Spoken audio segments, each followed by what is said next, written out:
Barchaga assalomu alaykum. Ekran qarshisiga yaqinroq o'tirib olinglar, chunki bugun biz sizlar bilan 3 xil turdagi mazali kapkeyklar tayyorlashni o'rganamiz. Birinchi bo'lib tuxumlarni idishga chaqib olamiz va yaxshilab vinchiklab ko'pirtirib, orqasidan shakarni bo'lib solib, uni ham yaxshilab aralashtiramiz. Ketidan kefir, o'simlik yog'i hamda eritilgan sariyog'ni ham solib, yaxshilab aralashtirishda davom etamiz. Endi navbat un bilan razreditelga ularni ham solib, yaxshilab bitta massaga kelgungacha aralashtiramiz.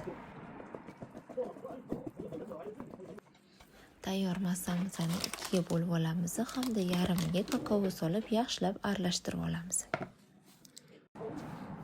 Endi navbat eng qiziqarli protsessga. Biz kapkeyklarni bezatish uchun yejevika, golubika hamda belginskiy shokoladdan foydalanishga qaror qildik. Shokoladli kapkeyklar uchun biz oddiy hamda kakaoli massani aralashtirib qilishga qaror qildik. Siz o'zingiz xohishingiz hamda fantaziyangizga qarab xohlagan meva yoki shokoladingizni ishlatishingiz mumkin. Mana kapkeyklarimizni ham chiroyli qilib bezatib oldik. Endi qizib turgan duxovkada 180 gradusda 30-35 daqiqa davomida pishirib olamiz. Mana mazali, yumshoq qadam bo'lgan kapkeyklarimiz tayyor bo'ldi. Maza qilib choy yoki kofe bilan ichishingiz mumkin. Video yoqqan bo'lsa, like va kommentariy kutaman.